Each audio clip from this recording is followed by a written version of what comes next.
बँकेच्या अकाउंट मध्ये मोठी गुंतवणूक आली आहे, पण काही महिन्यातच पैसे संपत चालेत. हे जर तुमच्या सोबतही होत असेल तर बर्न रेट समजून घ्यायलाच हवा. चला तर आज समजून घेऊया बर्न रेट म्हणजे काय आणि व्यवसायासाठी तो का महत्वाचा आहे. बर्न रेट म्हणजे तुमच्या व्यवसायाचा दर, महिन्याला खर्च होणाऱ्या पैशाची गती. थोडक्यात तुम्ही मिळालेल्या पैशांपेक्षा जास्त खर्च करत असाल तर तुमच्या व्यवसायाचा बर्न रेट हा जास्त आहे. स्टार्टअप किंवा नवीन व्यवसायांसाठी हा खूप महत्वाचा फॅक्टर आहे, कारण की पैसे किती दिवस पुरतील हे बर्न रेट वरती ठरतं. समजा तुमच्याकडे गुंतवणुकीतून 10 लाख रुपये आले आणि तुमचा मासिक खर्च हा 2 लाख रुपये, तर बर्न रेट काढायचा फॉर्म्युला आहे burn rate equal to monthly expenses equal to 2 lakh रुपये. म्हणजे तुमच्या व्यवसायाचा बर्न रेट हा 2 लाख रुपये आहे.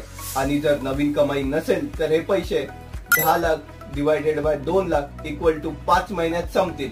बर्न रेट कमी असेल तर चांगलं, पण का? कारण की बर्न रेट कमी म्हणजे तुमच्या व्यवसायात